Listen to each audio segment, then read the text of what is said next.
Hello बच्चों, let's read the question. The question says, which of the following statements about eutrophication are correct? First, it can be a naturally occurring process. Second, it is commonly found in standing rather than running water. Third, it can lead to oxygen depletion. Fourth, it is commonly associated with high levels of phosphates and nitrates. With question में हमें कहा गया है कि eutrophication के context में given statements में से कौन कौन से स्टेटमेंट्स यहाँ पर करेक्ट हैं। फर्स्ट स्टेटमेंट में कहा गया कि यूट्रोफिकेशन एक नेचुरली अकरिंग प्रोसेस हो सकती है। सेकंड स्टेटमेंट में कहा गया है कि यूट्रोफिकेशन स्टैंडिंग वाटर में ज्यादातर ऑब्जर्व की जाती है as compared to running water. Third statement में कहा गया है कि यूट्रोफिकेशन से ऑक्सीजन डिप्लीशन हो जाता है एक वाटर बॉडी में। एंड फोर्थ स्टेटमेंट में कहा गया है कि यूट्रोफिकेशन एसोसिएटेड होती है with deposition of high levels of phosphates and nitrates in a water body.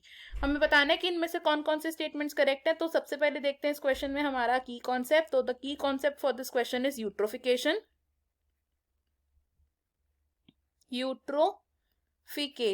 Eutrophication को हम कॉमनली कैसे डिस्क्राइब कर सकते हैं? It is natural ageing of a lake. और लेक वाटर कैसा होता है? लेक वाटर होता है स्टैंडिंग वाटर, यानी कि जो यूट्रोफिकेशन है ये फिनोमिना हम नॉर्मली ऑब्जर्व करते हैं इन standing water and not in running water, जिसका एक एग्जाम्पल हो सकता है रिवर्स, यानी कि रिवर्स में यूट्रोफिकेशन हम ऑब्जर्व कॉमनली नहीं करते हैं। अब अगर हम यूट्रोफिकेशन की प्रोसेस को समझे, यूट्रोफिकेशन होती कैसे है, तो यूट्रोफिकेशन एक ऐसी नेचुरल प्रोसेस है जिसे कंप्लीट होने में हजारों साल लग जाते हैं।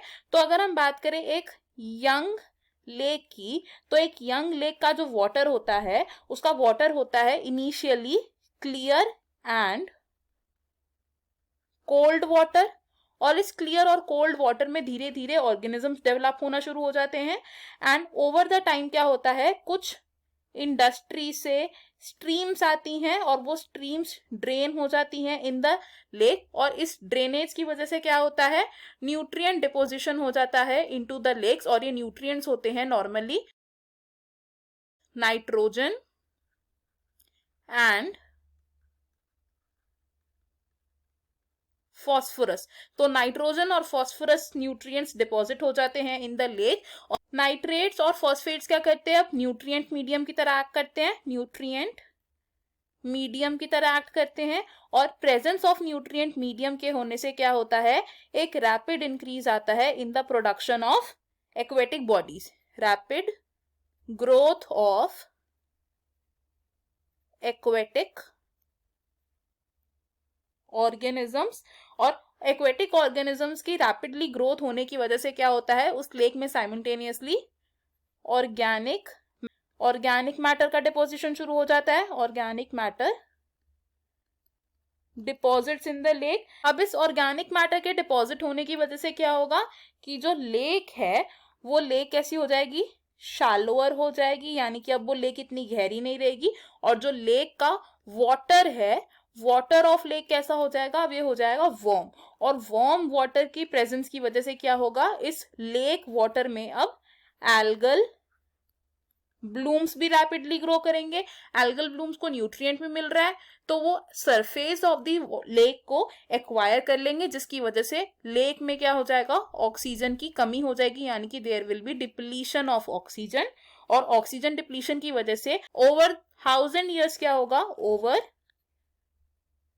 1000 ईयर्स क्या होगा, यानी कि बहुत सालों के बाद हम क्या ऑब्जर्व करेंगे कि वो जो लेक है वो इवेंचुअली कन्वर्ट हो चुकी है अब एक लैंड में। तो इस प्रोसेस को हम बोलते हैं यूट्रोफिकेशन। अब अगर हम अपनी स्टेटमेंट्स देखें तो इनमें से फर्स्ट स्टेटमेंट हमारी करेक्ट है, सेकंड स्टेटमेंट भी करेक्ट है, थर्ड स्टेटमेंट भी करेक्ट है एंड फोर्थ भी करेक्ट है।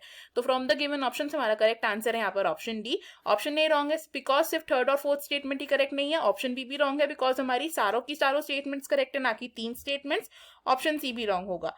Final answer for this question is option D. I hope you have understood it. Best of luck. Thank you.